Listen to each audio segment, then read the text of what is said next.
Selamat siang Tribuners, bersama saya Diamita. Anda sedang menyaksikan live update Tribun News edisi Sabtu 12 Maret 2022. Seperti biasa, kami akan menyajikan informasi terkini dari berbagai daerah yang akan dilaporkan secara langsung oleh reporter kami di lapangan. Kurang lebih 1,5 jam ke depan, inilah live update selengkapnya. Kita menuju kabar pertama Tribuners. Bencana angin puting beliung terjadi di kawasan Desa Batu Belubang, Kecamatan Pangkalan Baru, Bangka Tengah, Kepulauan Bangka Belitung. Akibat terjangan angin puting beliung, beberapa pohon tumbang dan 2 rumah warga rusak parah. Seorang ibu hamil bahkan histeris lantaran melihat secara langsung rumahnya diterbangkan oleh angin kencang tersebut. Selengkapnya dan juga bagaimana pantauan terkini di lokasi akan dilaporkan rekan jurnalis Bangka Pos, ada Ahmad Rifki Ramdhani yang saat ini sudah bergabung bersama kami. Silakan rekan Rifki. Baik, terima kasih rekan Dea. Baik, peristiwa angin puting beliung memang sempat melandai Desa Batu Belubang, Kecamatan Pangkalan Baru, Kabupaten Bangka Tengah, Kepulauan Bangka Belitung. Akibat dari peristiwa ini, sebanyak 21 rumah ikut hancur dan menumbangkan beberapa pohon yang menghalangi akses jalan warga. Tidak ada korban jiwa dari peristiwa ini, tetapi kerugian yang ditaksir mencapai ratusan juta rupiah. Angin puting beliung juga sempat menebangkan atap rumah warga, rekan Dea. Selain itu, angin puting beliung juga ikut merobohkan beberapa rumah-rumah yang ada di sekitar wilayah tersebut. Akibat dari peristiwa ini, Dusun Batu Belubang sendiri, yakni di RT 7, kebanyakan dari mereka sangat histeris melihat kejadian tersebut. Salah satunya yang ada di sana, namanya Lydia, seorang ibu hamil mengaku histeris melihat peristiwa tersebut. Karena memang saat itu beliau sendirian dan menyaksikan langsung bagaimana atap rumahnya terangkat. Ia menyampaikan sebelumnya bahwa peristiwa tersebut terjadi, kondisi hujan disertai angin kencang sempat terjadi terlebih dahulu sebelum akhirnya angin puting beliung memporak-porandakan rumahnya. Seperti itu rekan Dea. Selain itu juga angin puting beliung turut meluluh lantakkan satu rumah ibadah, yakni Kelenteng Dharma Laut. Berdasarkan laporan dari kepala desa, wilayah tersebut memang sangat rawan terjadi angin kencang karena lokasinya yang langsung berbatasan dengan pantai seperti itu. Untuk hingga saat ini, bantuan dari beberapa pihak juga sudah mulai masuk dari aparat desa, pemerintahan, dan dinas sosial sendiri. Kemudian untuk warga-warga sekitar sudah mulai berbondong-bondong datang ke lokasi untuk membantu membersihkan puing-puing yang ada di sekitar lokasi, seperti itu. Untuk bantuan kepada korban yang terdampak juga sudah mulai disalurkan seperti bahan pokok dan kasur serta lain-lainnya. Seperti itu rekan Dea. Baik, terima kasih rekan Ahmad Rifki Ramdhani untuk laporan Anda dari Bangka Belitung. Selamat bertugas kembali. Ya. Kita menuju informasi berikutnya Tribuners. Sesosok mayat ditemukan warga di bawah jembatan kilometer 4 Kelurahan Kevamenanu Selatan, Kecamatan Kota Kevamenanu, Kabupaten Timur Tengah Utara, Provinsi Nusa Tenggara Timur. Mayat berjenis kelamin pria ini pertama kali ditemukan warga sekitar yang sedang dalam keadaan terkapar di atas pasir di kali tersebut. Saat ini kami sudah terhubung bersama rekan Onci Rebon, jurnalis dari Posko Bank yang akan melaporkan kronologi penemuan sesosok mayat ini. Silakan rekan Onci dengan laporan Anda.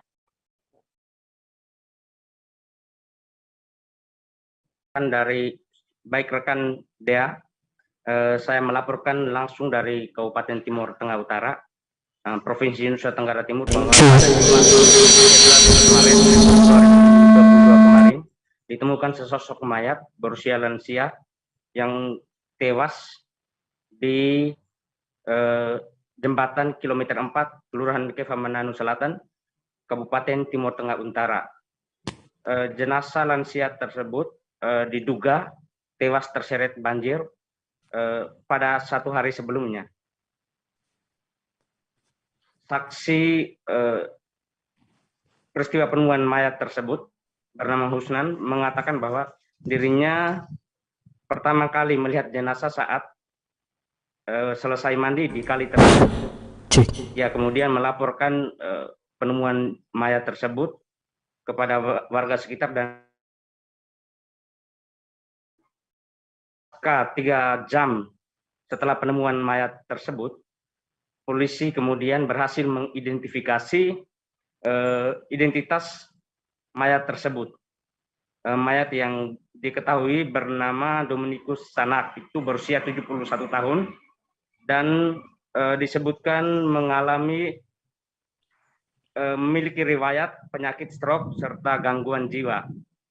Ia dikabarkan keluar dari rumahnya pada Kamis 10 Maret 2022 dan akhirnya ditemukan tak bernyawa di bawah jembatan kilometer 4 tersebut. Informasi lain yang disampaikan keluarga bahwa jenazah korban adalah seorang yang tidak memiliki persoalan dengan orang lain. Ia juga pasca dilakukan identifikasi dan dilakukan pemeriksaan luar oleh pihak kepolisian, keluarga juga menolak untuk melakukan otopsi dan menerima kematian korban sebagai peristiwa yang harus diterima. Demikian rekan Dea. Baik, terima kasih rekan Onci Rebon untuk laporan Anda. Selamat kembali bertugas. Kita beralih ke Jawa Barat, Tribuners. Angin kencang melanda wilayah Kecamatan Sukaraja, Kabupaten Bogor. Puluhan gerobak jualan terkena imbas papan reklame yang roboh karena diterpa angin. Tak hanya puluhan gerobak yang tertimpa papan reklame, 1 unit motor juga dilaporkan turut terkena imbasnya. Saat ini kami sudah tersambung dengan jurnalis Tribun Bogor, ada rekan Reynaldi yang akan melaporkan peristiwa ini. Silakan rekan Reynaldi dengan laporan Anda. Iya, halo Dea. Jadi pasca jatuhnya papan reklame ini yang tepatnya pada hari Kamis tanggal 10 Maret 2022 kemarin itu terjadi di Pasar Ciluar di Desa Cijujung, Kecamatan Sukaraja, Kabupaten Bogor, Jawa Barat. Jadi kejadian tersebut terjadi pada pukul sekitar 14.30 waktu Indonesia bagian Barat dan menghabiskan puluhan gerobak jualan dari para pedagang di sekitar Pasar Ciluar tersebut. Jadi menurut kemarin saya sempat mewawancarai beberapa pedagang, yaitu salah satunya Pak Ade, yaitu dia mengatakan sedang membersihkan puing-puing dagangannya bersama dengan para pedagang lainnya. Jadi Pak Ade ini sendiri menceritakan kronologinya seperti saat kemarin sore pada hari Kamis tersebut terjadinya puting beliung itu dirinya memang sedang berada di bawah terpal dagangannya dan di lokasi tersebut ada beberapa warga dan beberapa pedagang serta tukang ojek lainnya. Jadi memang saat kejadian menimpahnya papan reklame itu para warga dan pedagang yang berada di bawah terpal tersebut itu tidak mengetahui. Jadi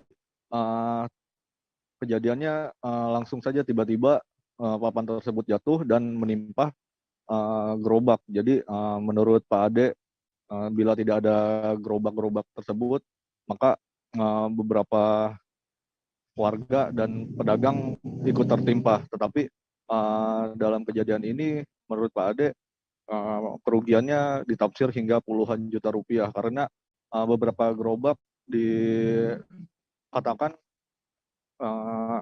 itu seharga 28 juta dan beberapa gerobak lainnya dengan puluhan juta yang lainnya. Dan untuk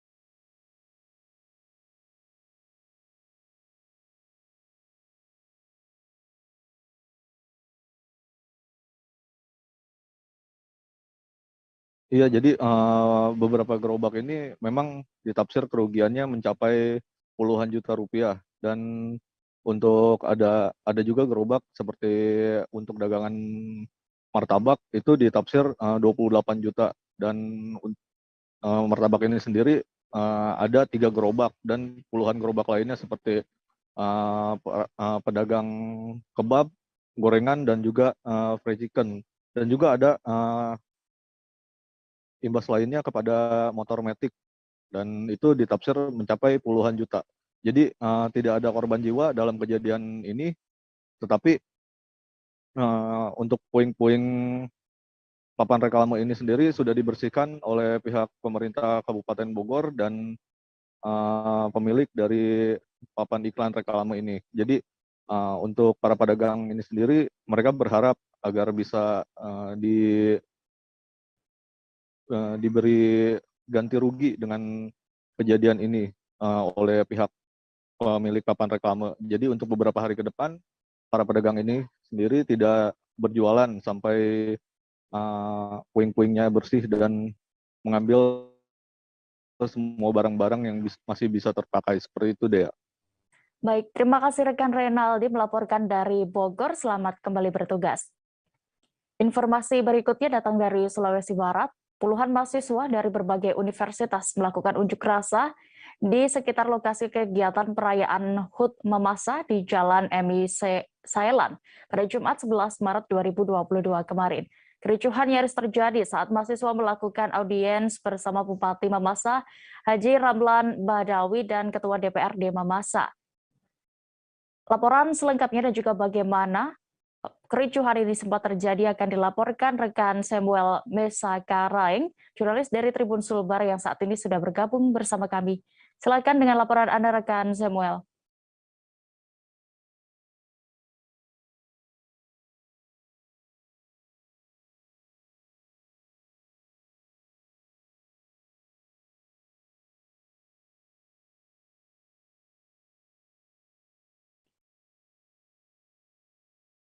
Tribuners, kita beralih ke informasi berikutnya dari Sumatera Selatan. Badan Penanggulangan Bencana Daerah atau BPBD Kabupaten Ogan Komering Ilir bergerak lebih dini dalam upaya menyikapi musim kemarau. Pasalnya diperkirakan musim kemarau akan dimulai pada 2 bulan ke depan. Bukan tanpa alasan, hadirnya musim kemarau ini mendatangkan potensi bencana kebakaran hutan, lahan, dan kebun, mengingat luasnya lahan gambut di wilayah Bumi Benda Seguguk itu. Saat ini kami sudah tersambung dengan jurnalis Tribun Sumsel, ada rekan Winando Da Vinci yang akan melaporkan secara lebih rinci. Silakan rekan Winando dengan laporan Anda. Ya, selamat siang rekan Dea. Untuk di Kabupaten Oki sendiri merupakan daerah terluas di Sumatera Selatan dan memiliki lahan gambut sepertiga dari luas wilayah. Maka dari itu Manggala Agni bersama BPBD Kabupaten Oki melakukan sosialisasi khususnya kepada para personil yang nantinya akan ditugaskan di lapangan. Dalam kegiatan tersebut, selain menjelaskan lokasi mana saja yang menjadi fokus dalam penanggulangan atau sosialisasi bencana, di sana juga Kepala BPBD Kabupaten Oki, Listiadi Martin, juga mengatakan bahwa telah menyiapkan 34 personil yang nantinya akan disebar ke 32 desa yang berada di 7 kecamatan rawan karhutlah seperti Kecamatan Tulung Selapan, Pangkalan Lampam, Air Sugian, Cengal, Pedamaran Timur, Mesuji Raya, dan lainnya. Di sana juga selain mempersiapkan personil, BPBD Kabupaten Oki juga mempersiapkan alat pompa-pompa yang portable maupun pompa pinggul sebanyak 50 buah. Sementara Manggala Agni Daob 17 Sumatera Selatan yang disampaikan langsung oleh Kepala Manggala Agni yakni Bapak Chandra bahwa pihaknya juga telah mempersiapkan 4 regu yang terdiri dari 15 personil, di mana setiap regu sendiri memiliki atau siap siaga dengan pompa portable 1 unit dengan ukuran besar dan pompa jinjing sebanyak 2. Selain itu juga terdapat transportasi seperti mobil maupun motor trail yang nantinya dapat menjangkau lokasi lahan kebakaran.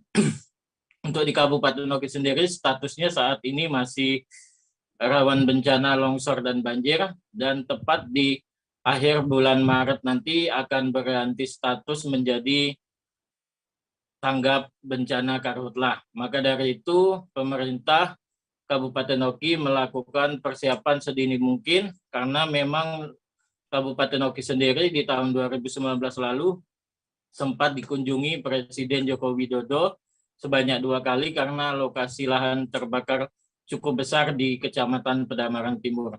Maka dari itu, selain personil maupun peralatan, Kabupaten Oki sendiri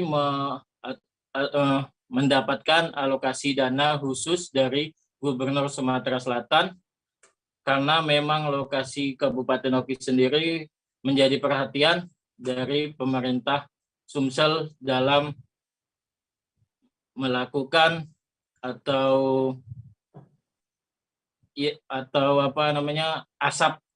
kabut asap yang cukup pekat di tahun 2019 lalu. Oke dia, seperti itu. Baik, terima kasih rekan Winando, dan berikut Tribuners kami tampilkan sejumlah wawancara bersama pihak terkait hal ini selengkapnya. Tahun 2022, khususnya di BPBD, yaitu sosialisasi dengan berbagai pihak, terutama para tim untuk Satgas BPBD, Brigade Manggala Agni, dan juga pasukan masyarakat peduli api. Ini pertama, upaya kita dalam rangka menyikapi musim kemarau yang akan tiba, mungkin 2 bulan ke depan. Jadi lebih dini kita mempersiapkan pasukan kita, artinya merefreshing, baik semangat, sistem, juga kolaboratif operasional dari berbagai pihak. Ini kita harapkan supaya ada konsep-konsep yang titik tumpu di lokasi dan kondisi alam yang sejatinya. Yang maksimal kita sudah ada mapping daerah-daerah rawan bencana. Itu sudah di-SK-kan oleh Bapak Bupati Oki. Ya, di antaranya kecamatan di pesisir pantai timur, Tulung Selapan, Air Sucian, Pangkalan Lampam, Pampangan, kemudian Sungai Mendang, Cengal, termasuk Pedamaran Timur. Ini terkategori daerah-daerah yang potensi gambut. Talalan, ya ingat kalau mesin portabel itu sekitar 50 itu dalam keadaan on air. Kemudian ada sekitar 10 yang Sibaura, daya tembak lebih kurang 1 km, yang noselnya bisa dipecah. Tapi kata kuncinya, sekali lagi, tantangan yang terbesar kita adalah kondisi alam. Karena bentangan gambut yang begitu luas, rata-rata tidak ada. Gubernur DKI Jakarta Anies Baswedan diketahui sempat mengajukan banding atas gugatan pengerukan Kalimampang, Jakarta Selatan ke Pengadilan Tata Usaha Negara Jakarta. 2 hari kemudian, Anies dikabarkan mencabut upaya banding tersebut. Tindakan Anies Baswedan ini kemudian dinilai pelin-pelan, namun ia mendapatkan pembelaan dari Partai Gerindra. Informasi lebih lengkapnya akan disampaikan rekan Fitriandi Al-Fajri, jurnalis Warta Kota yang saat ini sudah bergabung bersama kami. Silakan rekan dengan laporan Anda. Ya, selamat siang rekan Rea. Partai Gerindra DKI Jakarta membela Gubernur DKI Jakarta Anies Baswedan yang dinilai pelin-pelan dalam menentukan upaya banding terhadap vonis Pengadilan Tata Usaha Negara atau PT-UN Jakarta yang memenangkan korban banjir Kalimampang, Jakarta Selatan. Partai pengusung Anies Baswedan dan Sandiaga Uno pada Pilkada DKI tahun 2017 itu menyebut langkah Anies yang awalnya mengajukan banding pada Senin tanggal 7 Maret 2022 lalu hanya mengikuti prosedur hukum yang ada. Namun kenyataannya pada hari Kamis tanggal 10 Maret 2022, Anies memerintahkan Biro Hukum Setda DKI Jakarta untuk mencabut upaya banding tersebut. Ketua Dewan Pembina DPD Partai Gerindra DKI Jakarta Muhammad Taufik mengatakan pemerintah daerah diberikan waktu selama 14 hari untuk menentukan upaya banding dalam putusan PT-UN tersebut. Dalam masa itu, pemerintah DKI melakukan pertimbangan sekaligus mengecek bahwa putusan PT UN terkait pengerukan Kali Mampang telah dilakukan selama ini. Setahu Taufik, pemerintah berkewajiban menempuh langkah hukum selanjutnya jika mengalami kekalahan dalam persidangan, mulai dari tingkat banding hingga peninjauan kembali. Karena itu, Taufik menilai langkah awal Anies yang mengajukan upaya banding hanya untuk mengikuti tahapan hukum yang ada di Pemprov DKI Jakarta.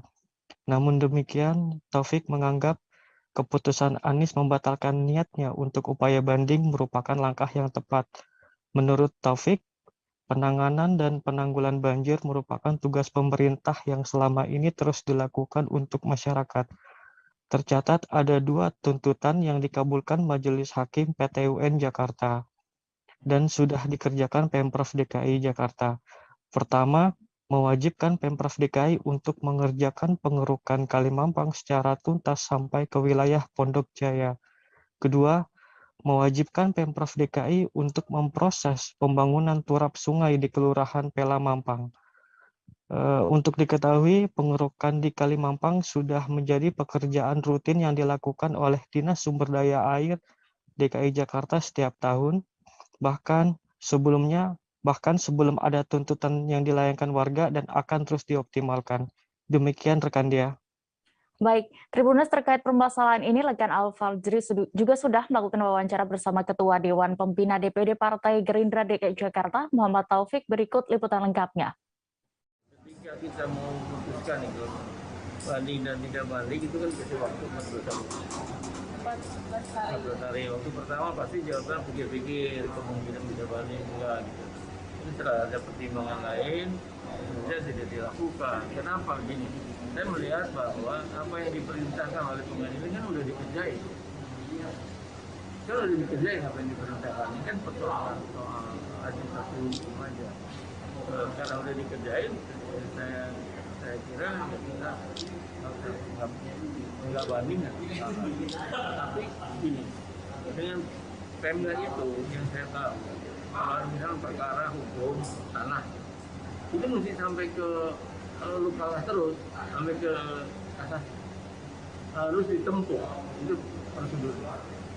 Misal pengadilan negeri kalah, ke banding kalah, naik lagi ke MA gitu ya, apa tuh namanya, terus naik lagi ke kasasi, itu harus ditempuh. Petugas imigrasi Nunukan, Kalimantan Utara menangkap 2 warga asal kota Pamekasan, Jawa Timur diduga mengantongi paspor palsu. Kedua warga yang tertangkap merupakan wanita dan akan menyeberang ke Malaysia. Kini pihak imigrasi masih mencari sejumlah orang lain yang juga ikut terlibat. Selengkapnya akan dilaporkan rekan Febrianus Felis, wartawan Tribun Kaltara yang saat ini sudah terhubung bersama kami. Silakan rekan Felis. Baik rekan Dea dan Tribuners, dapat saya sampaikan kembali bahwa 2 wanita asal Madura, Jawa Timur diamankan oleh imigrasi Nunukan saat ketahuan ingin masuk Malaysia menggunakan paspor palsu pada hari Minggu tanggal 6 Maret lalu.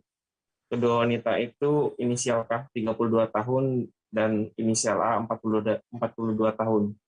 Diketahui K dan A sempat bekerja sebagai seorang pelayan kafe seorang pelayan warung kopi yang ada di Kuala Lumpur, Malaysia. Bukti bahwa keduanya pernah bekerja di Malaysia lantaran saat diamankan petugas imigrasi K mengantongi 2 paspor, satunya asli dan satunya diduga palsu. Sementara di tangan A hanya dapati paspor palsu. Kepala Kantor Imigrasi Kelas 2 TPI Nunukan, Washington Saltompak, mengatakan mereka terbang dari Surabaya ke Tarakan, lalu menyeberang ke Sungai Nyamuk menggunakan speedboat. Saat tiba di Sungai Nyamuk, petugas sempat mencurigai gerak-gerik kedua wanita itu karena saat ditanyain tujuan mereka, namun keduanya enggan menjawab. Setelah dibawa ke pos imigrasi di Pulau Sebatik, baru kedua wanita itu menunjukkan KTP dan paspor yang diduga palsu dan yang asli. Modus dengan paspor palsu tersebut, kata Washington, baru pertama kali mereka temukan. Dari pengakuan 2 wanita itu yang saat ini masih berstatus korban, mereka ada berjumlah 5 orang, untuk 3 orang lainnya belum diketahui keberadaannya. Menurut Washington, paspor asli yang dimiliki oleh K sudah dikonfirmasi langsung ke imigrasi yang menerbitkan paspor itu, dan memang ternyata sah. namun paspor yang dimiliki K sebenarnya untuk tujuan wisata, bukan untuk tujuan bekerja. K memiliki 2 paspor, paspor yang asli dan palsu dengan nama yang tertera. Pada 2 paspor itu berbeda, namun dengan foto yang sama. Sedangkan rekannya A hanya membawa paspor palsu. A mengaku memiliki paspor asli yang saat ini berada di tangan perusahaan yang memfasilitasi dia masuk ke Malaysia saat itu. Washington menuturkan untuk bisa memiliki paspor palsu dan sampai kedudukan ada seseorang yang diduga kuat terlibat. Karena dari pengakuan keduanya mereka dimintai uang sebesar masing-masing 10 juta rupiah untuk biaya perjalanan ke Kuala Lumpur dengan iming-iming pekerjaan yang layak. Bahkan mereka tidak tahu kalau uang 10 juta yang diberikan itu include dengan paspor palsu. Soal ada indikasi human trafficking atau tidak, sejauh ini pihak imigrasi Nunukan masih mendalami. Imigrasi Nunukan juga sudah berkoordinasi dengan imigrasi yang ada di Madura untuk mencari orang tersebut dan akan dijemput paksa ke Nunukan. Washington menjelaskan sampai saat ini pihaknya masih mendalami pendalaman terkait dengan kasus yang menimpa kedua tersebut. Namun status kedua wanita itu masih berstatus korban karena masih terus didalami, dan pasal yang dipersangkakan juga saat ini masih didalami juga apakah akan menjerat pasal 120 ataupun pasal 126 huruf B Undang-Undang Nomor 6 tahun 2011 tentang keimigrasian.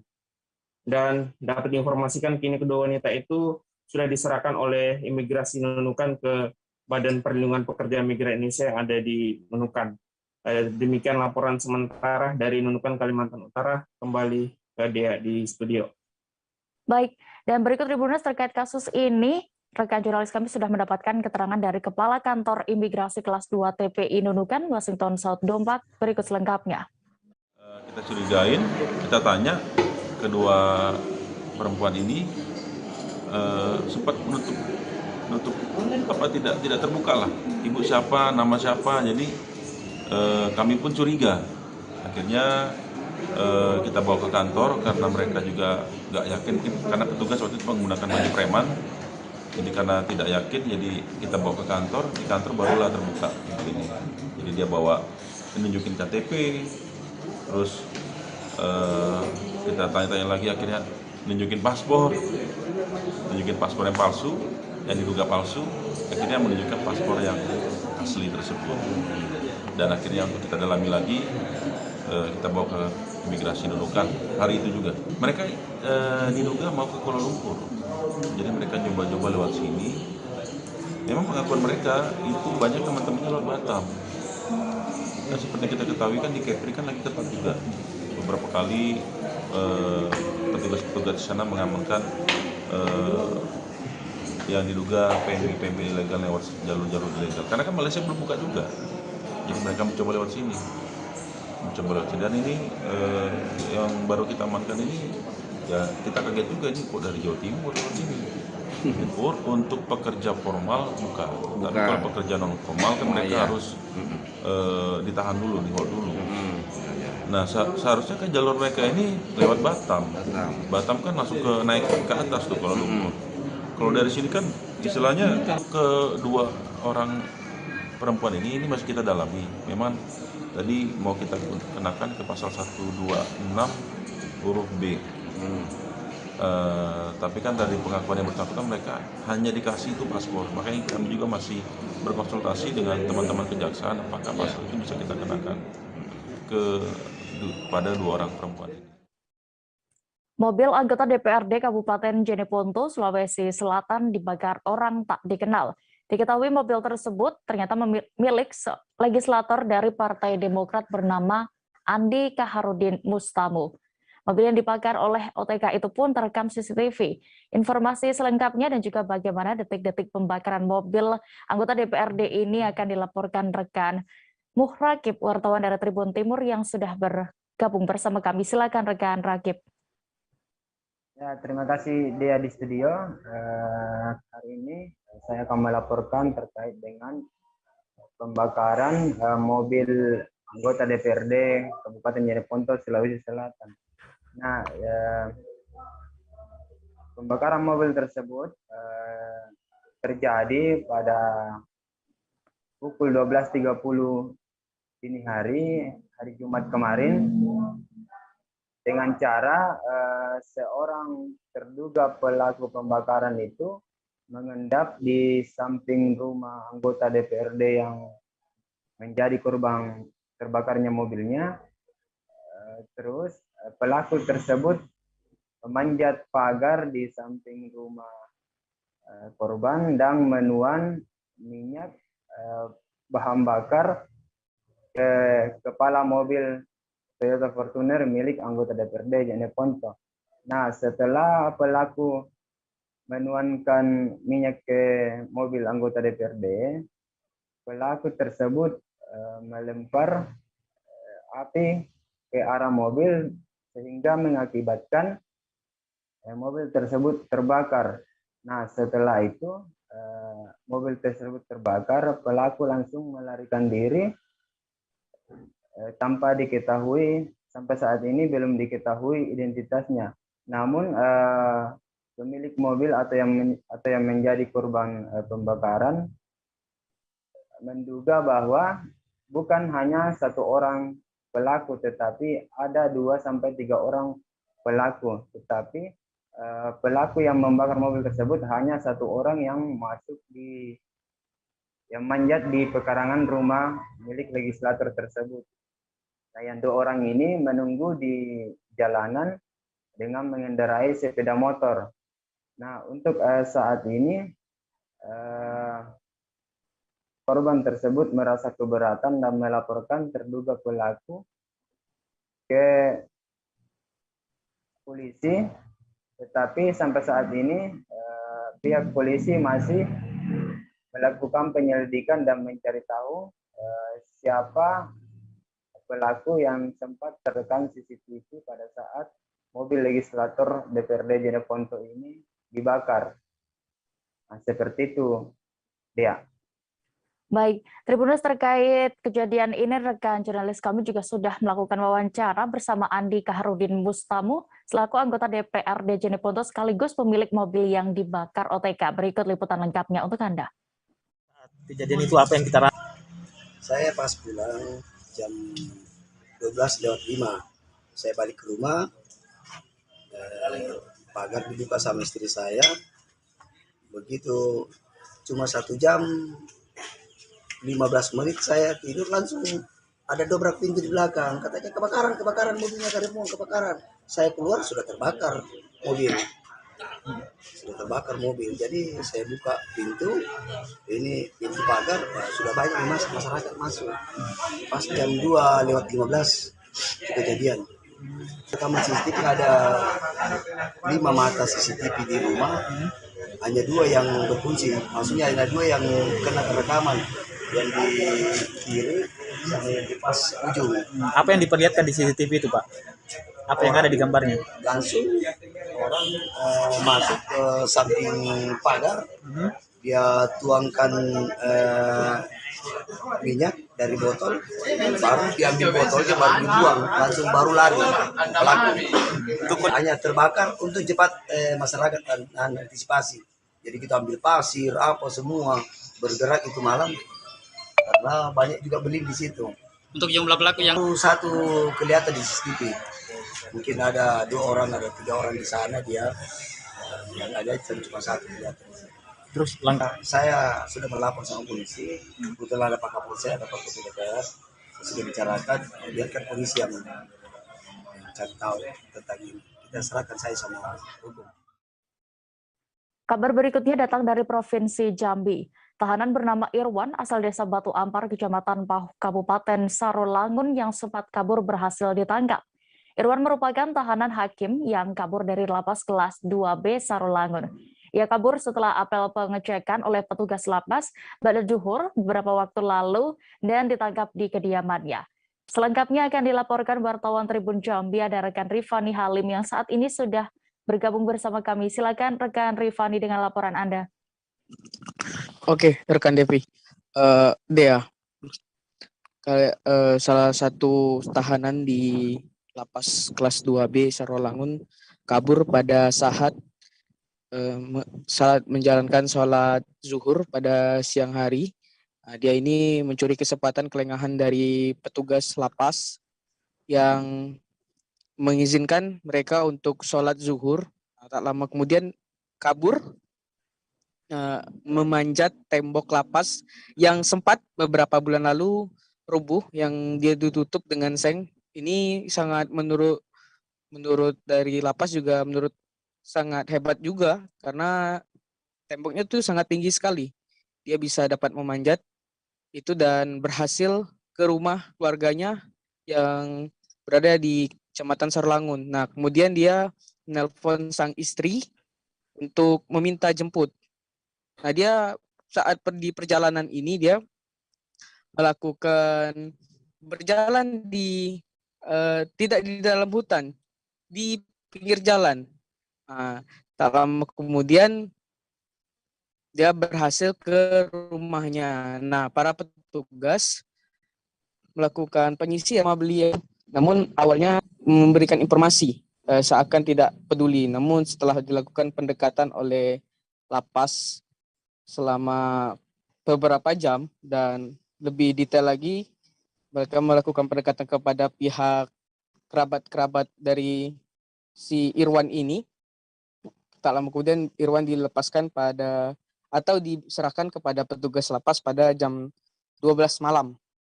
Begitu pula, dan dia tetap akan mendapatkan sanksi. Namun pihak lapas Sarolangun menjamin bahwa tidak ada kekerasan yang terjadi. Begitu pula dari pihak Kanwil Kemenkumham Jambi juga telah meninjau si Irwan yang kabur dan melihat kondisinya tidak di luka lebam atau apapun, karena dia dijamin tidak akan dilakukan kekerasan dan dia tetap akan mendapatkan sanksi berupa administratif. Begitu rekan Dea. Baik, Tribuners, terkait kasus ini, rekan Rifani juga sudah melakukan wawancara bersama Kalapas Sarolangun. Irwan, berikut selengkapnya. Oke, terima kasih dapat kami sampaikan pada rekan media semua. Bahwasanya informasi yang sama-sama kita ketahui siang tadi telah terjadi pelarian satu tahanan hakim yang insya Allah kurang dari 1 kali 24 jam berhasil kita tangkap kembali. Ini tentu berkat kekompakan, berkat sinergitas antar anggota, ya, sehingga yang bersangkutan bisa kita bawa kembali ke lapas. Dan tentunya kronologis yang kita lakukan tadi, kejadian ini malam ini, ya kita pendekatan, ya, setelah dapat informasi dari anggota yang kemudian terjun duluan ke tempat alamat si tahanan. Informasi dari anggota, saya langsung bergerak ke alamat untuk memastikan, ya, di mana letak alamat yang bersangkutan. Alhamdulillah koordinasi yang cukup alot dengan pihak keluarga, kebetulan pihak keluarganya pun kooperatif, membantu dan tulus dengan niat baik bersedia untuk mengembalikan yang bersangkutan ke lapas lagi.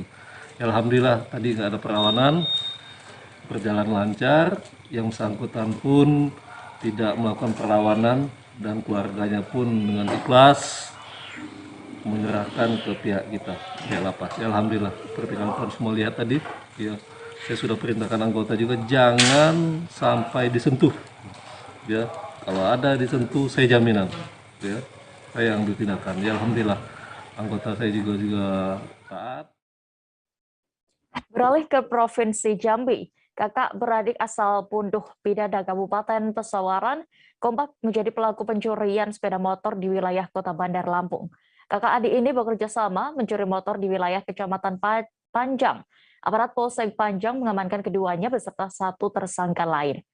Bagaimana kronologi kejadian ini dan juga penangkapan para pelaku pencurian motor akan dilaporkan wartawan Tribun Lampung rekan Joviter Husin yang saat ini sudah bergabung bersama kami. Silakan rekan Joviter. Baik, bisa saya sampaikan untuk pengungkapan 3 tersangka pelaku pencurian sepeda motor ini diamankan oleh Polsek Panjang Polresta Bandar Lampung, di mana 2 tersangka yakni Faturudin dan Nazarudin merupakan kakak adik asal Kabupaten Pesawaran, sementara satu tersangka lainnya Yain Samsudin alias Penjol merupakan warga Katibung, Lampung Selatan yang punya peranan sebagai penada atau membeli barang curian hasil kedua tersangka tersebut. Adapun pengungkapan ini berawal dari aksi yang dilakukan oleh kedua tersangka kakak adik ini di wilayah Panjang pada 22 Februari lalu, di mana satu tersangka atau sang kakak lebih dulu diamankan oleh warga. Nah, dari keterangan tersangka ini akhirnya diketahui keterlibatan sang adik yang berhasil kabur pada saat diamankan. Dari keterangan kedua tersangka ini diketahui sudah beraksi di 13 TKP, adapun 7 TKP di wilayah Panjang, sementara 6 TKP-nya masing-masing di wilayah Bandar Lampung dan 1 di Natar, Lampung Selatan. Saat ini aparat kepolisian masih melakukan pengembangan untuk kedua tersangka, mengingat kemungkinan ada TKP lain yang dilakukan oleh mereka. Demikian, Dea. Baik, rekan Joviter, berikut Tribuners kami tampilkan keterangan dari Kapolsek Panjang, Kompol M. Joni terkait kasus ini selengkapnya. Rilis terhadap pengungkapan kasus pencurian kendaraan bermotor yang terjadi di wilayah Polsek Panjang. Ini bermula dari pada tanggal 22 Februari hari Selasa, itu ada kejadian pencurian di rumah susun di wilayah Panjang. Kemudian kami mendapat informasi dari masyarakat bahwa di sana ada kasus pencurian sepeda motor. Anggota bersama beberapa orang anggota berangkat ke sana menuju ke TKP. Kemudian dari informasi masyarakat bahwa di sana ada 2 orang pelaku yang melakukan pencurian. Akhirnya dilakukan pengejaran bersama anggota dan masyarakat melakukan pengejaran terhadap pelaku. Namun dari pengejaran itu hanya berhasil dapat 1 orang. Berhasil diamankan 1 orang pelaku, 1 orang lagi melarikan diri. Yang diamankan pada saat itu adalah saudara Fahru Roji atau Pat. Nah, setelah itu karena memang waktu itu banyak massa, sempat dihakimi juga. Kemudian tersangka ini mengaku bernama Pat, berasal dari Punduk Pidada, Kecamatan Parangcermin, Lampung Pesawaran. Nah, dari situlah kita akhirnya melakukan pengembangan, mencari keberadaan salah satu pelaku yang lain. Ternyata dari temannya didapat informasi bahwa dia melakukan bersama dengan saudara Nazarudin. Ternyata Nazarudin ini adalah adik kandungnya Pat ini. Mereka berdua, 2 beradik, kakak beradik kandung. Polisi kembali menggerebek perkampungan yang disinyalir merupakan sarang peredaran narkoba di Sumatera Utara pada Jumat 11 Maret 2022 kemarin. Lokasi perkampungan tersebut terletak di Jalan Pelajar Ujung, Kecamatan Medan Denai, Kota Medan. Dalam penggerebekan itu, polisi mengamankan seorang pria berinisial S yang merupakan bandar narkoba. Terkait ini akan disampaikan secara detail oleh wartawan Tribun Medan, rekan Vian, yang kini sudah bergabung bersama kami. Silakan rekan Vian dengan laporan Anda. Ya, baik rekan Dea dan juga para Tribun di rumah. Ya, kemarin Satuan Polrestabes Medan dan juga jajaran Polsek Medan Area melakukan penggerebekan kembali di lokasi yang disinyalir merupakan tempat peredaran narkoba.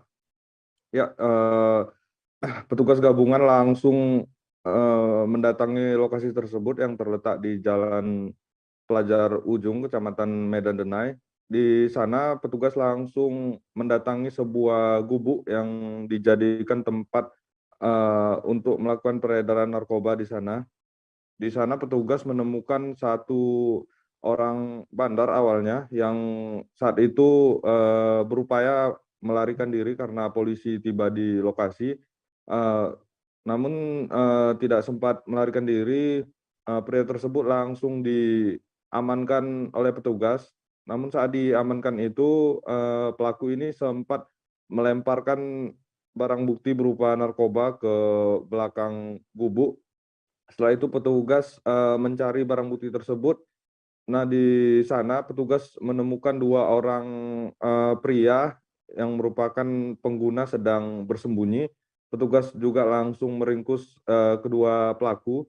Setelah dicari-cari di sekitaran gubuk tersebut, petugas menemukan sejumlah alat isap dan 1 paket kecil narkoba jenis sabu. Setelah itu dilakukan pemeriksaan dan diinterogasi di lokasi kepada para pelaku ini. Setelah itu pelaku yang merupakan bandar ini yang berinisial S ini sempat melakukan perlawanan dan membantah bahwasanya dia merupakan bandar di lokasi itu. Namun sebelum polisi melakukan penggerebekan,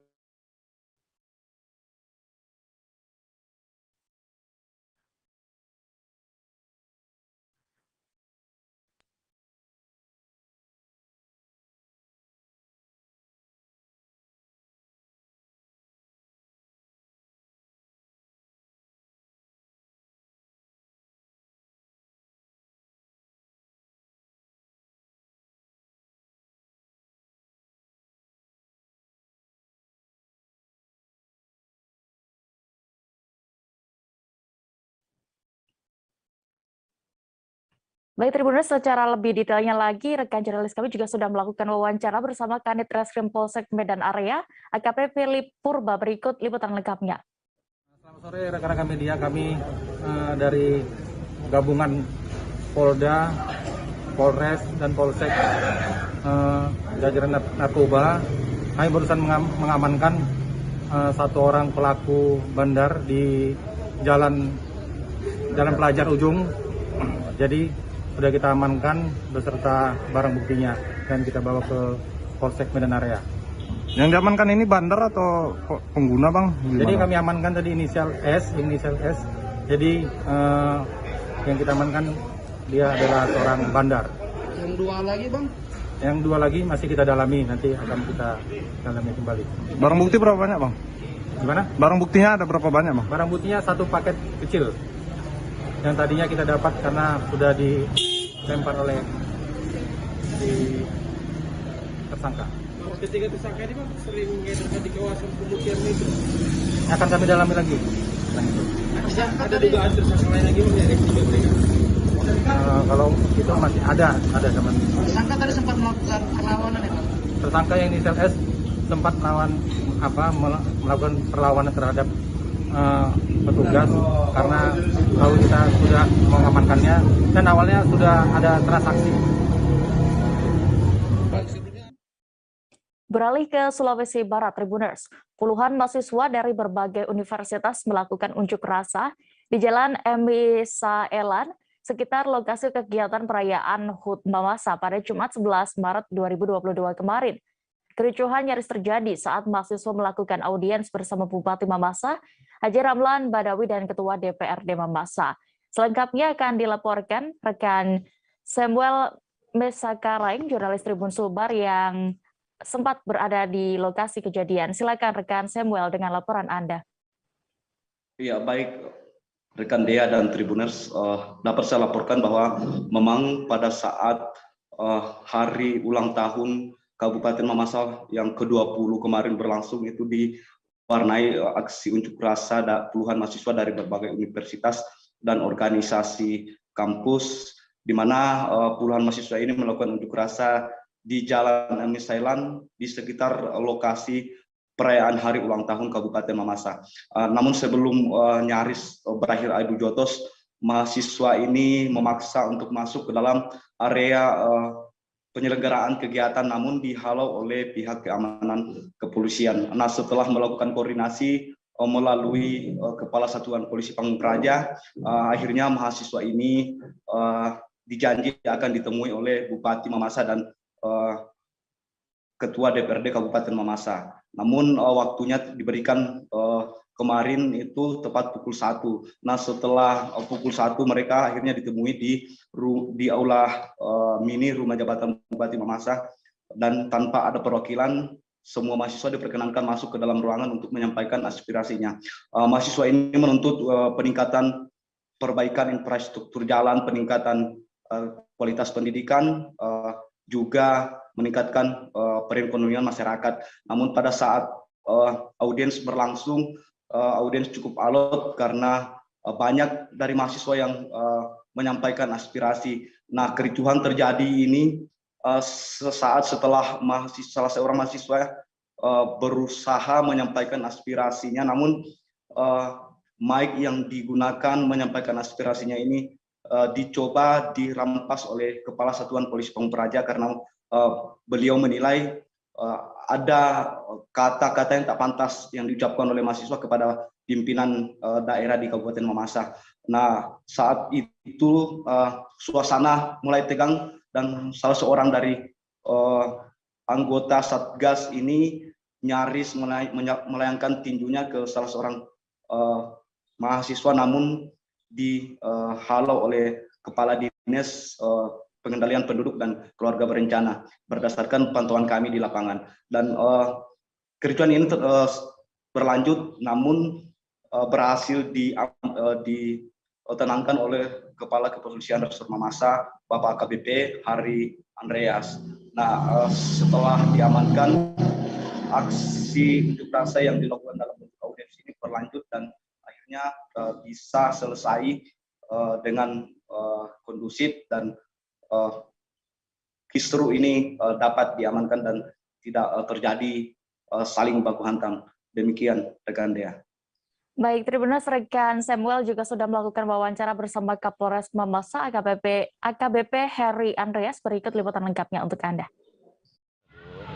Kami melakukan pengawasan prosedur, kami menjamin rasa aman, kegiatan audiensi ini bisa terjadi, bisa terlaksana dengan lancar. Ya. Kami memastikan itu. Ya. Tadi juga kami melihat penyampaian aspirasi cukup baik, kemudian diterima oleh pihak pemerintah, Pak Bupati dengan Ketua DPR. Saya yakin pihak pemerintah tersebut.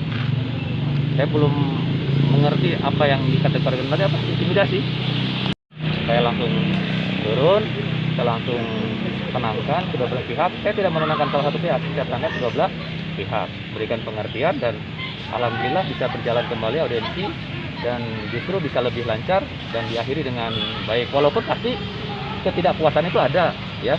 Karena saya yakin apa yang diinginkan oleh rekan-rekan mahasiswa tidak bisa dipenuhi langsung hari ini oleh pihak pemerintah. Saya yakin itu. Ya. Terkait tanggapannya Pak Bupati. Saya sempat menyampaikan tadi bahwa KUS itu karena menyangkut tugas pokok kami, saya akan Kami jeda sejenak, tetaplah di live update Tribunnews. Oke, apa kabar Bang Ariski di sini untuk strateginya?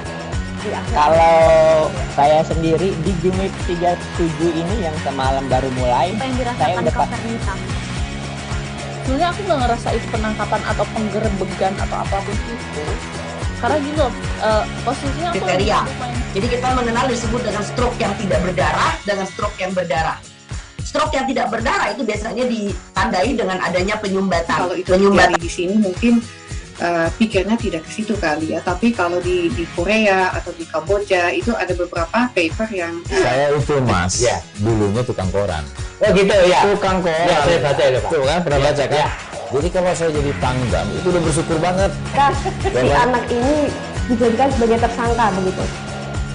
Ya, kalau ini kita bicara yang di luar kasus Sebongombo ya. Dengan nama hujan shower, di mana terdapat batas jelas antara daerah hujan dan tidak hujan yang biasanya terjadi pada fase awal mature stage atau tahap berbahaya dewasa. itu Kang. Jadi mulai artinya terjadinya perlembekan. Nah itu untuk penetrasi akan sulit begitu ya.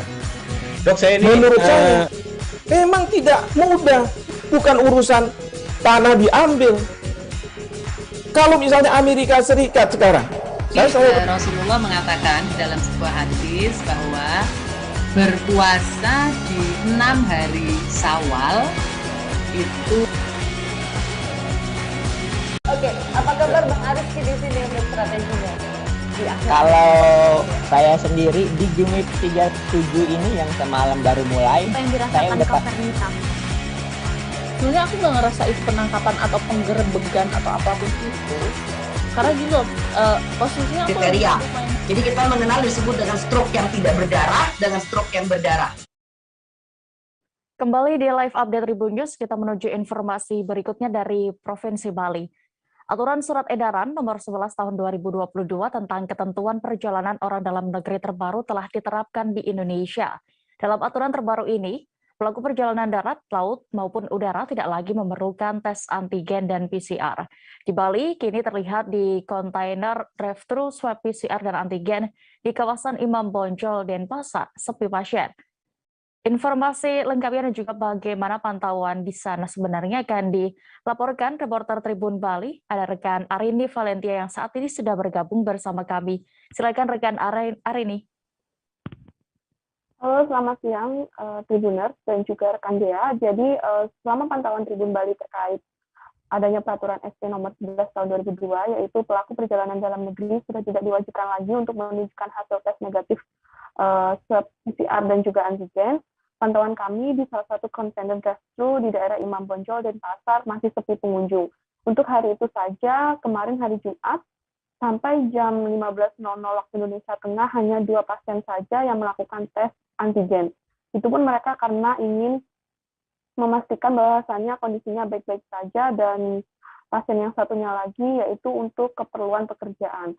Dulunya, menurut Ayu, salah satu pegawai dari klinik tersebut yang juga menjadi perawat di drive-thru rapid antigen, mengatakan bahwasannya dulu hampir setiap 30 orang lebih mereka melayani pasien, namun karena sudah terbitnya ST ini hanya 2 orang saja. Untuk diketahui bahwasannya di layanan klinik tersebut mematok harga untuk rapid test antigen yaitu dibanderol 99.000 dan juga untuk swab PCR itu dipatok 275.000 untuk next day, dan juga di sana juga tersedia rapid swab, maksudnya swab PCR untuk Sunday.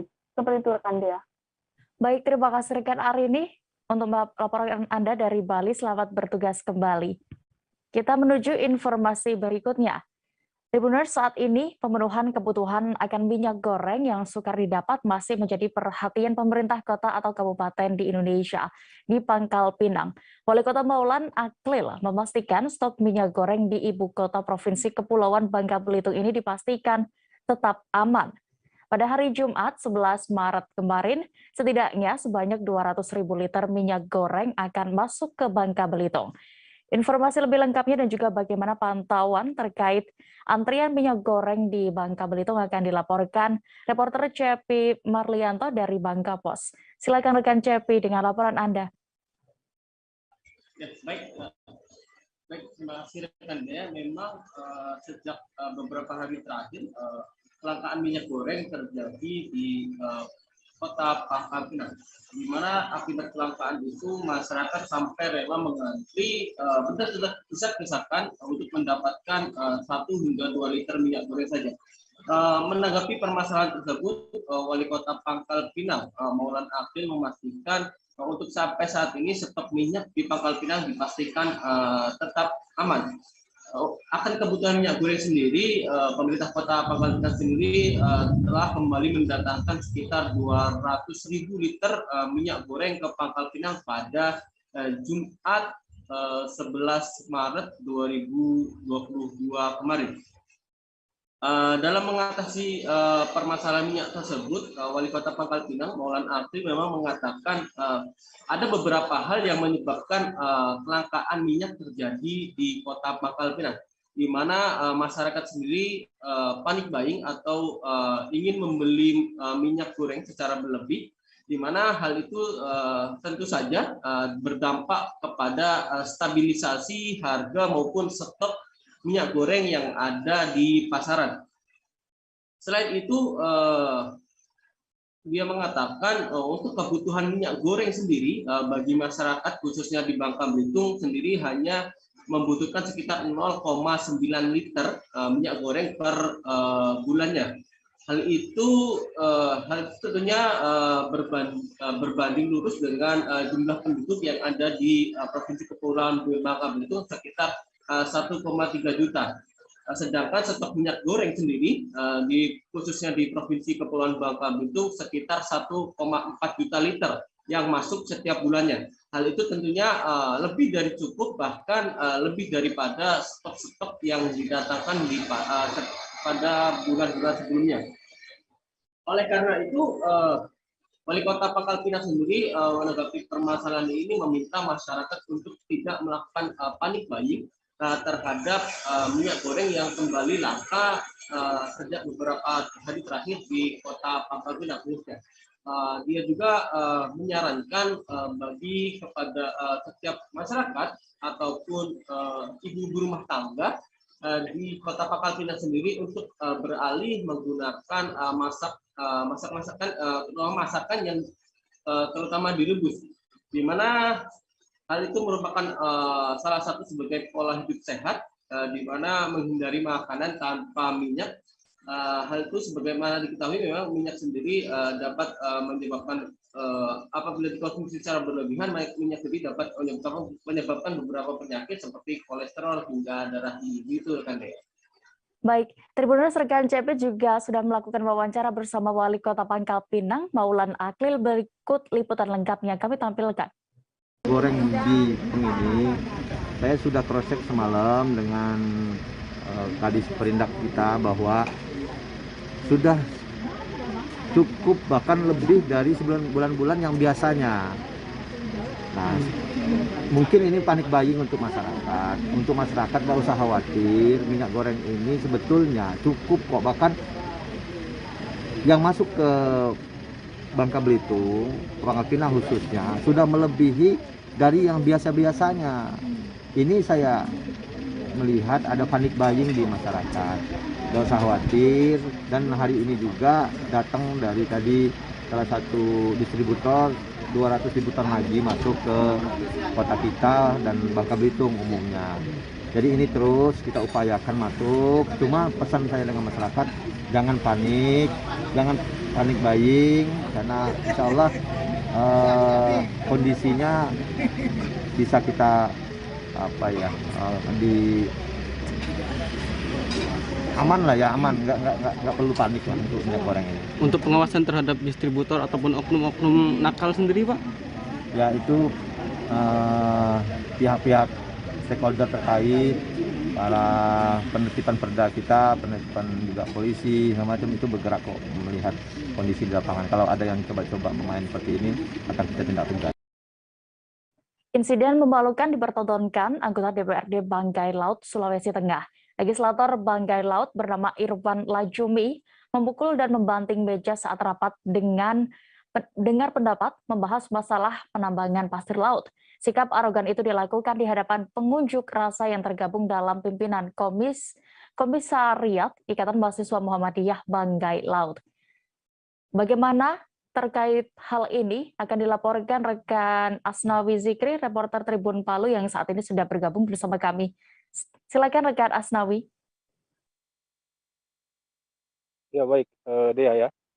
Memang benar sekali bahwa oknum anggota DPRD ya dari Partai Perindo memukul dan membanting meja saat rapat dengar pendapat ya bersama mahasiswa untuk membahas persoalan penambangan pasir ya di Kabupaten Banggai Laut, Sulawesi Tengah. Nah memang sebelum insiden memalukan itu terjadi, memang mahasiswa melakukan aksi demonstrasi di depan kantor DPRD, kemudian mahasiswa diminta untuk hearing ya, dimediasi, dan dihadirilah oleh anggota DPRD tersebut ya bernama Irwan Lajumi. Nah mahasiswa sebenarnya menuntut agar pihak legislatif maupun eksekutif menindak tegas ya atau memberhentikan aktivitas penambangan pasir laut itu karena karena dampaknya itu menyebabkan abrasi sehingga mengancam pemukiman warga ya yang berada di pesisir pantai Kabupaten Banggai Laut.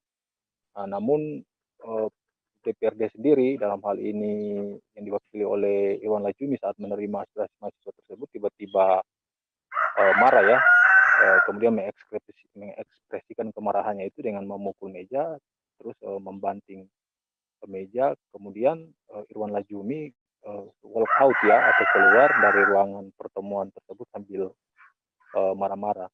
Nah sikap ini tentu menuai kritik ya dari masyarakat Kabupaten Banggai Laut, khususnya teman-teman mahasiswa, Ketua Pimpinan Cabang Ikatan Mahasiswa Muhammadiyah Kabupaten Banggai Laut, Muhammad Rivaldi Sibai, dia sangat menyayangkan ya aksi itu dan dia meminta pimpinannya ya agar menindak tegas ya sikap yang dilakukan oleh Irwan Lajumi tersebut.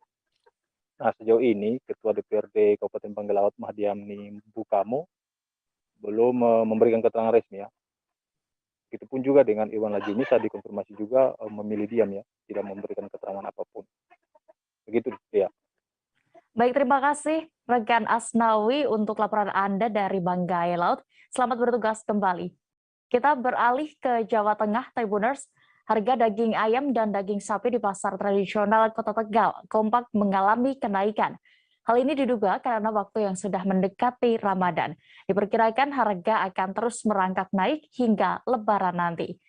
Saat ini kami sudah tersambung bersama reporter Tribun Jateng, Fajar Bahrudin yang akan melaporkan selengkapnya. Silakan rekan Fajar dengan laporan Anda.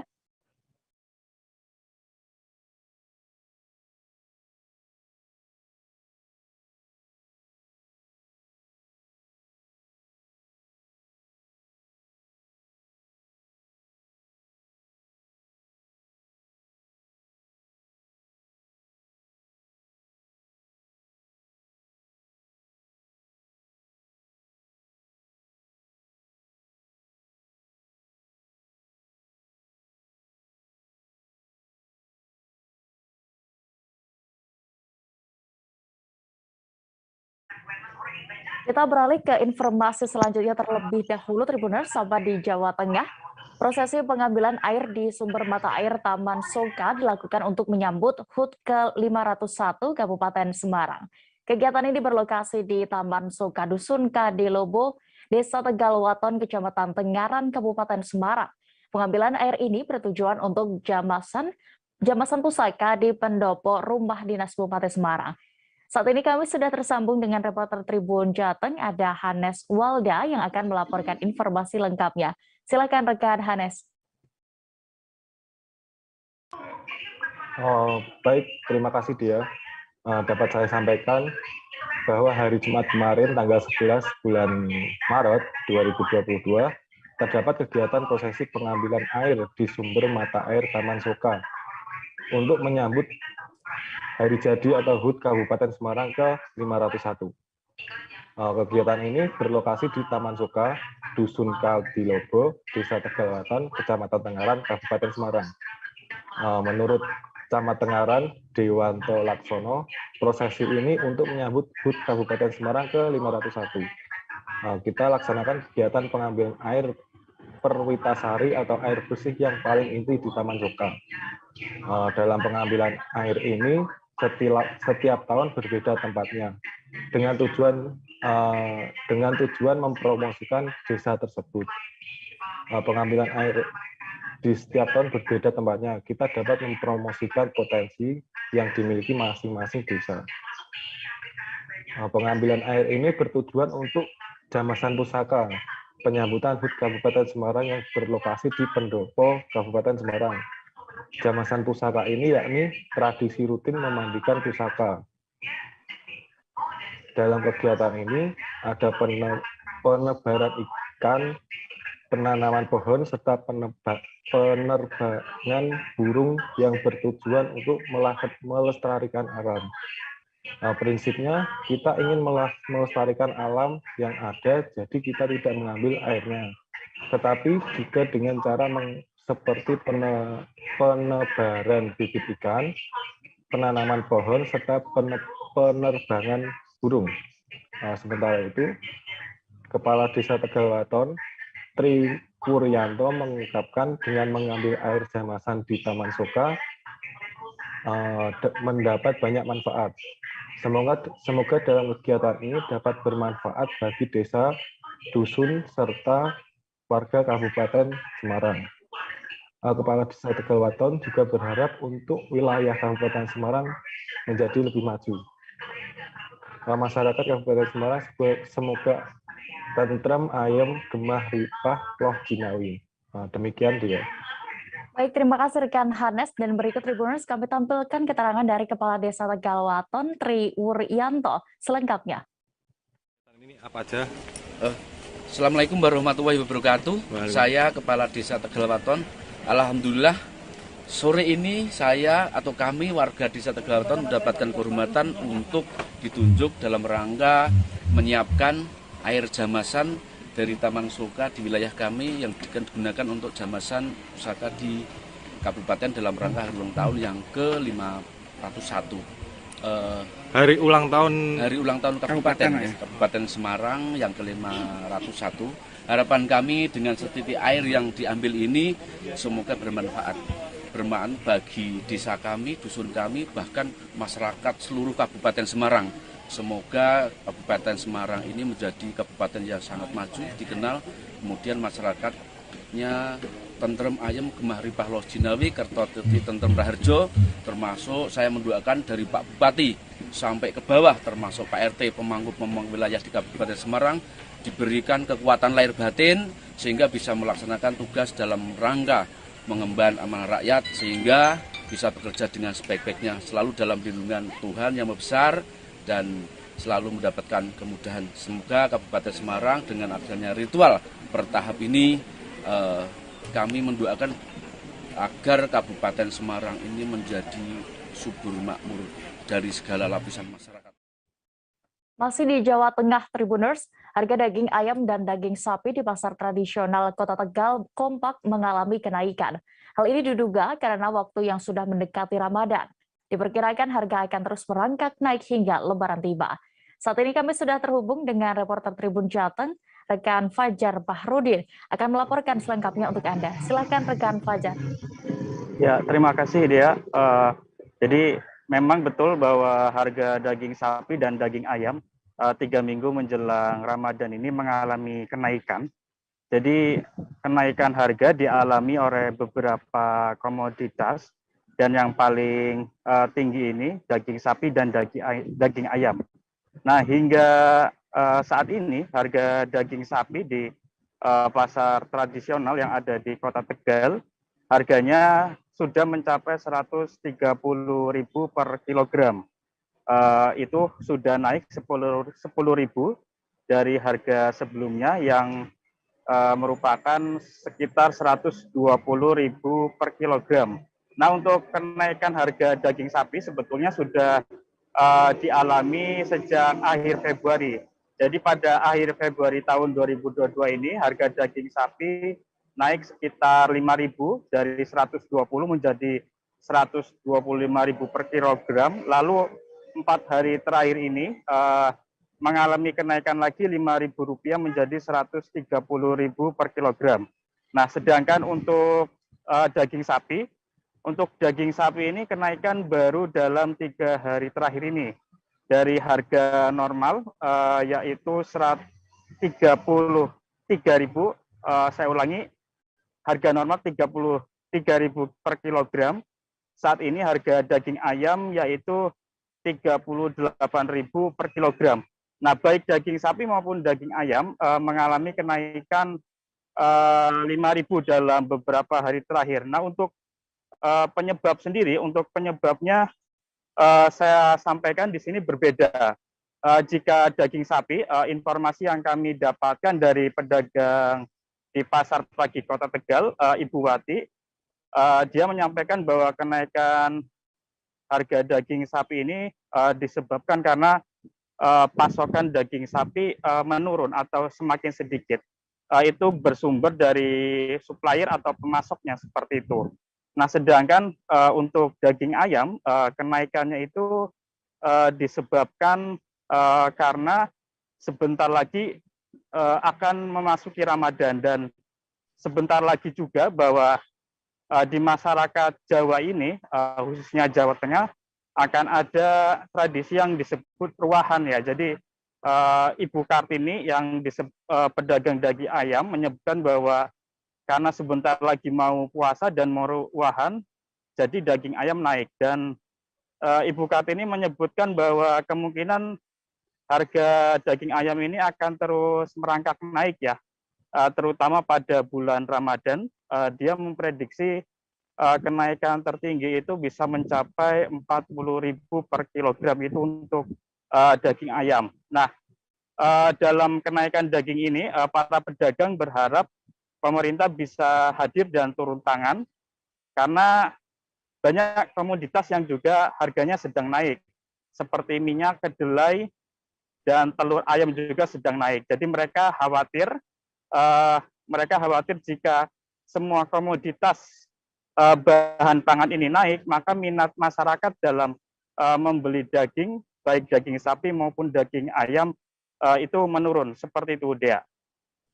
Baik, Tribuners, terkait ini rekan Fajar juga sudah melakukan wawancara bersama pedagang daging ayam dan juga daging sapi di Pasar Tradisional Tegal. Berikut liputan lengkapnya. Oh, 2 hari ini. Yang normal. Itu kan lagi naik. Kemarin kan lagi 34, 35, ini 38. Ini berarti bulan Ramadan. Barangkali mau bulan Ramadan, jadi, bulan Ruahan. Jadi ikut naik ya, Bu? Iya, jadi naik. Ya kalau lebaran nanti naik lagi. Lebaran, ya nanti nyampe 40 lah, 40. Naik lagi sudah berarti sudah 3 hari ya Mbak Ijo, 4 hari naik. Berapa? Ada yang 128, ada yang 130, ya stoknya. Kalau ada yang mau segitulah pokok. Katanya sapinya agak sulit tahu nanti. Tahu ya. Iya, biasanya sih pertengahan. Ya. Dan masih yang stabil ya. Jangan naik terus, kasihan loh pembelinya ya.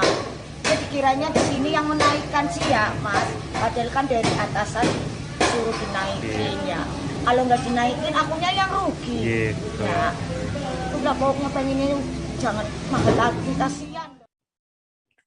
Rangkaian acara tutup Baileo Nagari Tuhaha, Kecamatan Saparua Timur, Kabupaten Maluku Tengah, diselenggarakan warga setempat dengan hikmat.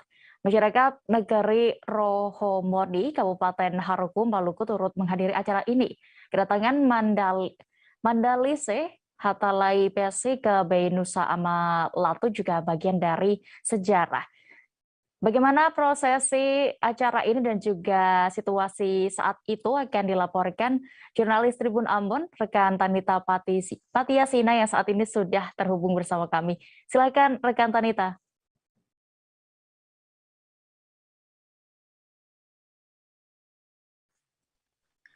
Baik, Tribuners dan rekan Dea, saat ini saya sudah berada di depan Baileo atau Simalua Negeri atau Desa Tuhaha, Pulau Saparua, Maluku.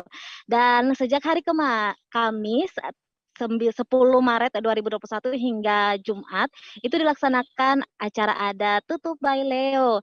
Dan memang prosesinya itu selama 2 hari karena ada prosesinya cukup panjang ya.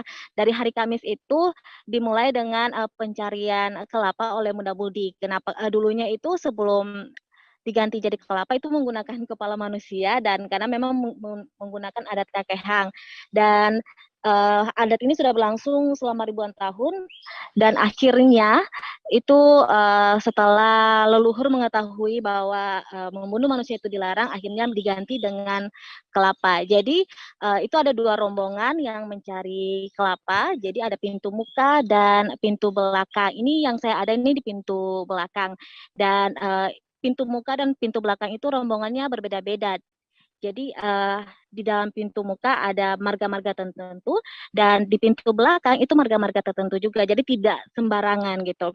Dan setelah mendapatkan kelapa itu nanti akan dibawa ke masing-masing rumah. Jadi pintu muka itu di rumahnya marga Matakena, sedangkan di pintu belakang dibawa ke rumah dengan marga Polatu. Nanti di rumah itu akan diukir, kelapanya akan diukir seperti kepala manusia. Dan setelah itu akan dibersihkan atap yang di atas ini, kemudian dipasang perlahan-lahan satu-satu, dan itu orangnya itu berbeda-beda. Jadi untuk yang bagian atas terakhir bunga-bunga itu hanya 4 orang khusus. Ada marga-marga tertentu aja yang bisa memasang bagian bunga-bunga. Untuk bagian pintu muka itu dipasang marga keturunan marga Sau Silawane, sedangkan yang di bagian belakang itu keturunan marga yang lainnya. Nanti bagian tengah-tengah itu beda lagi orangnya gitu. Dan setelah dipasangkan bunga-bunga, terakhir adalah tancap kelapa di bagian atas depan pintu muka dan pintu belakang. Nah, selama prosesi mulai dari kumpul dulu untuk sebelum pencarian kelapa hingga proses tancap kelapa ini itu ada diiringi dengan tarian cakalele atau tarian perang ya. Jadi ada yang mengiris-ngiris tapi itu tidak sampai teriris ya karena memang disertai dengan adat. Kemudian setelah itu masih ada prosesi adat yang lainnya yaitu pergantian tifa. Tapi itu memang berbeda acara lagi dan memang untuk acara adat ini yang tutup baileo ini dihadiri oleh banyak sekali warga selain warga negeri Tuhaha juga dihadiri oleh pela dari Rohomoni dan warga-warga dari kampung lain juga turut datang. Begitu rekan Dea dan Tribuners. Baik, terima kasih rekan Tanita dan berikut Tribuners kami tampilkan keterangan dari tua adat negeri Tuhaha, Demianus Polatus lengkapnya. Baileo itu kayak gimana? Saudara Baileo itu secara ritual sekitar 5 tahunan atau Baileo yang sudah rusak harus diganti dan diperbaiki. Itu dia punya prosesi apa prosesinya sebelum, karena menurut adat kami ada kehang yang membutuhkan kepala manusia yang sekarang diganti dengan kelapa untuk memenuhi syarat adat kehang yaitu jadikan kepala supaya ketong bisa sebelum acara tutup baileo atau selaku muda-mudi pergi mencari kelapa. Setelah mendapatkan hasil, katong sama-sama pulang pada tempatnya. Di negeri kami, Simalua kami ada Ukutolo dan Ukuaha, yaitu pintu muka dan pintu belakang.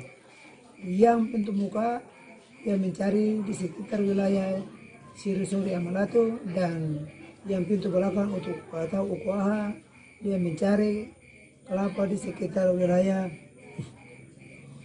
Yamahu atau Noraito Amapati. Ketika mendapat dalam rangka memperingati hari ulang tahun Dekranasda ke-42, Dekranasda Kota Banjarmasin mengadakan Dekra Show. Dalam Dekra Show ini, sejumlah produk unggulan Dekranasda Kota Banjarmasin ditampilkan kepada penonton. Produk tersebut diantaranya adalah pakaian, tas, souvenir, dan masih banyak lagi. Rekan jurnalis kami dari Banjarmasin Post, Nur Masrida sudah sempat mendatangi acara ini dan akan melaporkan bagaimana jalannya acara tersebut. Silakan rekan Nur.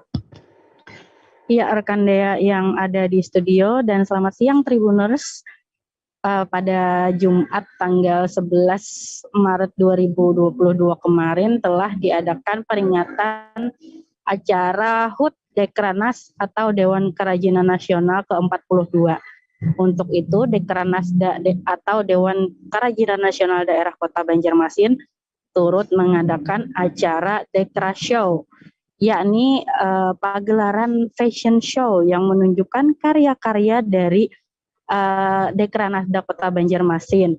Selain itu, dalam acara ini juga menandai dibukanya kembali showroom Dekranasda Kota Banjarmasin yang bertajuk Deka Store. Jadi di mana di Deka Store ini akan ditunjukkan atau dijual produk-produk hasil dari UMKM yang digandeng oleh Dekranasda Kota Banjarmasin yang ada di Kota Banjarmasin seperti produk-produk dari kain sasirangan atau kerajinan tangan yang terbuat dari purun. Purun itu sejenis rumput ya, tanaman maksud saya. Jadi tanaman kerajinan tangan dengan bahan tersebut diolah sedemikian rupa oleh sejumlah UMKM di Kota Banjarmasin yang kemudian ditampilkan di Deka Store ini. Nah, menariknya Ketua Dekranasda Kota Banjarmasin yakni Ibu Siti Hajah Siti Wasilah saat diwawancara kemarin menyampaikan bahwa Deka Store ini tidak hanya ada di rumah Ano ya, daerah di tempat berkumpulnya UMKM ini, tapi juga diupayakan akan ada di setiap pojok-pojok UMKM yang dihadirkan di seluruh hotel di Kota Banjarmasin. Nah, senada dengan Ketua Dekranasda Kota Banjarmasin, Wali Kota Banjarmasin yakni Haji Ibnu Sina juga menyampaikan dengan adanya reopening atau pembukaan kembali Deka Store ini yang sebelumnya sempat terhenti selama 2 tahun belakangan karena adanya pandemi COVID-19 ini, diharapkan mampu membangkitkan lagi sektor ekonomi dan juga menggandeng kembali UMKM di Kota Banjarmasin yang sempat terhenti begitu, yang sempat vakum selama masa pandemi ini. Nah, menariknya pada kegiatan kemarin yang diadakan di Rumah Ano itu sejumlah model yang juga terdiri dari selebgram di Kota Banjarmasin menunjukkan mengenakan pakaian dan juga souvenir yang terbuat dari kain sasirangan dan kerajinan purun dan ditunjukkan kepada tamu-tamu yang hadir, yang mana tamu-tamu tersebut bisa langsung membeli barang-barang tersebut dengan cara mengikuti lelang yang diadakan setelah fashion show. Menariknya lagi bahwa produk-produk berupa pakaian dengan bahan kain sasirangan atau kain khas Kalimantan Selatan ini dirancang khusus oleh 7 desainer muda yang ada di Kalimantan Selatan. Begitu rekan Dea. Baik, terima kasih rekan Nur Masrida untuk informasi Anda. Selamat kembali bertugas. Kita beralih ke Aceh Tribuners. Ratusan personel Polda Aceh batal mendapatkan hukuman pemberhentian tidak dengan hormat atau PTDH. Kapolda Aceh Irjen Pol Dr. Andes Ahmad Haidar memberikan pengampunan terhadap mereka. Namun pihaknya masih akan memberikan pembinaan terhadap personel yang batal di PTDH setelah tersandung sejumlah kasus. Saat ini kami sudah tersambung dengan jurnalis Serambi News, ada rekan Sari Mulyasno yang akan melaporkan selengkapnya. Silakan dengan laporan Anda, rekan Mulyasno.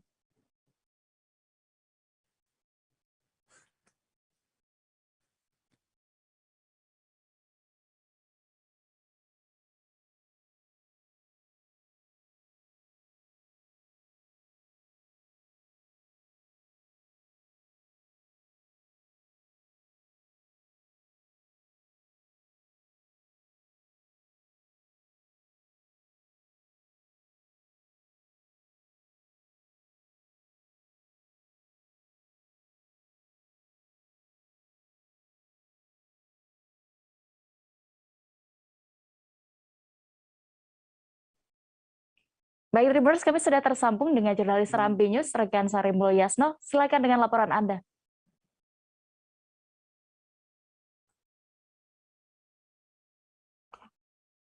Rekan Sari Mulyasno, bisa mendengar kami dari studio?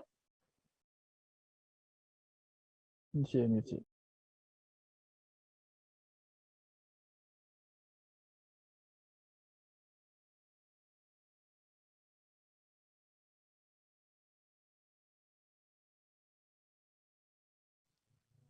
Baik, silakan rekan Mulyasno dengan laporan Anda. Baik, terima kasih Dea. Selamat siang, Tribuners. Dari Kabupaten Simelu dapat kami laporkan yang bahwasanya berdasarkan kunjungan Kapolda Aceh Irjen Pol Dr. Andes Ahmad Haidar ke Kabupaten Simelu, di mana beliau dalam temu ramanya dengan jajaran personel Polres Simelu, pihaknya menyampaikan bahwa telah memberikan pengampunan 100 lebih oknum polisi yang dalam hal ini para oknum polisi ini bermasalah, akhirnya tidak dilanjutkan ke tingkat PTDH atau pemberhentian tidak dengan hormat. Alasannya, seratusan polisi, oknum polisi yang bermasalah ini masih dapat dilakukan pembinaan. Contoh saja yang berada di Polres Simelu, Kabupaten Simelu, terdapat 20 orang yang terancam akan di PTDH, di mana ke-20 orang oknum polisi ini dalam setahun ini setelah diberikan pembinaan berubah total, sehingga dikabulkan pengampunan PTDH oleh Kapolda Aceh saat kunjungan kerjanya ke Kabupaten Simelu. Dalam kunjungan Kapolda Aceh ke Kabupaten Simelu, terdapat kegiatan pertama, selain temu ramah dengan jajaran Polres Simelu, juga melakukan temu ramah dengan Forkopimda, kemudian meninjau langsung gerai vaksinasi presisi TNI Polri di Kabupaten Simelu. Selanjutnya memberikan bingkisan bakti sosial kepada anak-anak yang telah dilakukan vaksinasi. Selanjutnya dapat kami laporkan juga bahwa yang akan terancam PTDH ini merasa sangat bersyukur karena mendapat pengampunan langsung dari Bapak Kapolda Aceh ketika melakukan kunjungan ke Kabupaten Simelu. Demikian, Dea. Baik, terima kasih rekan Boyasno untuk laporan Anda. Selamat kembali bertugas. Kita beralih ke informasi berikutnya. Panitia Pemilihan Aras Sinode GMIM mengumumkan nominasi calon Komisi Pelayanan Kategorial atau Kompeleka Bapak Ibu Pemuda Remaja Anak Sinode GMIM. Pengumuman disampaikan Gubernur Oli Dondo Kambe selaku Ketua Umum Panitia di Aula Kantor Sinode GMIM Kota Tomohon. Selengkapnya akan dilaporkan rekan jurnalis dari Tribun Manado, ada Roindur yang saat ini sudah bergabung bersama kami. Silakan rekan Rio.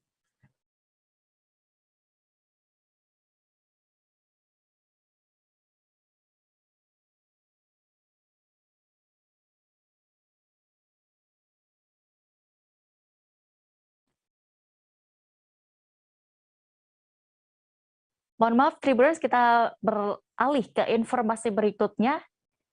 Mulai Sabtu hari ini 12 Maret 2022, Jalan Tol Manado Bitung segmen Simpang Susun dan Nowodo Bitung dikenakan tarif. Tarif penuh yang diberlakukan di Jalan Tol Manado Bitung setelah seluruh jalan ini selesai dan tersambung sepenuhnya.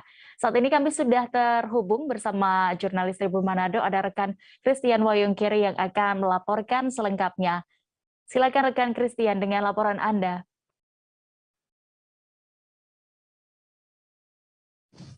Ya, terima kasih rekan Dea dan Tribuners dimanapun Anda berada.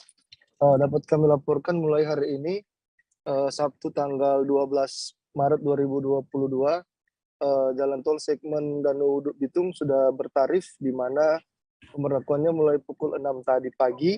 Dan informasi ini sebagaimana yang disampaikan oleh PT Jasa Marga Manado Bitung atau JMB melalui jajarannya, dan pemberlakuan tarif ini sudah sesuai dengan surat keputusan dari Kementerian PUPR Republik Indonesia, rekan Dea. Dan dari amatan kami di lapangan pada Jumat kemarin, jelang sehari pemberlakuan atau tarif jalan tol Manado Bitung segmen Danau Uduk Bitung, aktivitasnya masih ramai lancar dan masih ramai dilalui oleh kendaraan bermotor, kendaraan roda 4 dan kendaraan di atas roda 4 maksudnya kami dia. Dan untuk pemberlakuan tarif Danau Uduk Bitung ini juga mendapat respon kritis dari pelaku usaha transportasi logistik, yang mana mereka menilai tarif tersebut sangat mahal dan meminta untuk ditinjau kembali. Dea. Baik, terima kasih rekan Christian Wayungkere untuk laporan Anda. Selamat bertugas kembali. Kita beralih ke Jawa Timur, Tribuners. Universitas Airlangga mengumumkan peraih Golden Ticket SNMPTN secara online pada hari ini, Sabtu 12 Maret 2022. Jalur ini menjadi kuota ekstra penerimaan mahasiswa baru yang ditujukan bagi pelajar dengan prestasi luar biasa di bidang akademik maupun non-akademik. Informasi lebih detailnya akan dilaporkan rekan Sulfi Sofiana, jurnalis dari Surya yang saat ini sudah bergabung bersama kami. Silakan rekan Sulfi. Ya, selamat siang rekan Dea dan Tribuners. Saya laporkan dari Surabaya. Rektor Universitas Airlangga kembali mengumumkan peraih Golden Ticket SNMPTN setelah melewati proses seleksi internal UNER. Mereka yang diterima merupakan pendaftar SNMPTN dengan pilihan pertama maupun kedua di UNER. Tak hanya di Surabaya ataupun Jawa Timur, sejumlah peserta yang diterima juga berasal dari luar provinsi. Prestasi yang dimiliki para peraih Golden Ticket ini rata-rata merupakan prestasi juara satu nasional maupun internasional. Pengumuman disampaikan langsung oleh Rektor secara online dengan memanggil peraih tiket untuk berdialog dengan Rektor. Terkait kuota penerimaan jalur Golden Ticket, minimal akan diberikan kepada 50 pendaftar SNMPTN, dan kuota ini tidak akan mengurangi kuota SNMPTN UNER secara nasional. Jalur SNMPTN di UNER sendiri memiliki kuota 1.200 hingga 1.300 mahasiswa baru. Jumlah ini setara dengan 20% dari total 3 jalur masuk yang dibuka UNER, yaitu SNMPTN, SBMPTN, dan Mandiri. Demikian rekan Dea. Baik, terima kasih rekan Sulfi, dan berikut Tribuners kami tampilkan keterangan dari Rektor Universitas Airlangga Surabaya, Profesor Muhnasih, selengkapnya. Itu 45 peserta, 5 yang sudah kemarin, sehingga sebenarnya yang golden ticket atau extra tiket asli itu ada 50 peserta. Kemudian di samping yang 50 ini ada juga cukup banyak, bahkan paling tidak ada 100 yang kemarin mensubmit atau mendaftar jalur ekstra tiket. Kemudian kita terima yang pengumumannya sesungguhnya nanti akan kita lakukan pada saat pengumuman SNMPTN. Jadi ada 2 kategori atau 2 kelompok besar itu dalam proses ini. Yang kita umumkan hari ini bobot ekstra prestasinya lebih tinggi, sementara yang gabung nanti dengan pengumuman berikutnya itu adalah mereka-mereka yang prestasi akademik dan posisi akademiknya di sekolah cukup bagus sehingga mereka memang kita beri kesempatan. Nah, yang hari ini adalah yang 45 ditambah dengan 5 yang kemarin. Gitu ya. Angkanya ini naik dibanding tahun lalu atau tetap? Jadi kalau kita gabung dua-duanya, kalau kemarin kan semuanya ya, sebenarnya yang ada beberapa peserta yang sesungguhnya posisi akademiknya bagus, tidak ikut golden ticket pun kemudian diterima gitu kan. Kalau semua di total mesti lebih tinggi dari tahun lalu, tapi kalau kita bersih khusus yang benar-benar ekstra tiket kurang lebih sama dengan tahun lalu, selisih sedikit lah, lebih rendah dikit ya, karena ini murni dan benar-benar hanya yang ekstra tiket dan benar-benar kita tambahkan nanti dari daya tampung atau kuota SNMPTN kita kali ini. Itu ada yang menolak nggak sih itu? Ya. Pilihan kedua yang diterima. Informasi tadi sekaligus menutup perjumpaan kita dalam live update hari ini. Tribuners, lantaran masih di tengah pandemi, kami kembali mengingatkan kepada Anda untuk selalu menerapkan protokol kesehatan dimanapun berada. Jangan lupa juga saksikan live update Tribun News esok hari di seluruh kanal YouTube Tribun Network. Saya Diamita mewakili kru yang bertugas pamit. Terima kasih dan sampai jumpa. Jangan lupa like, subscribe, dan share ya.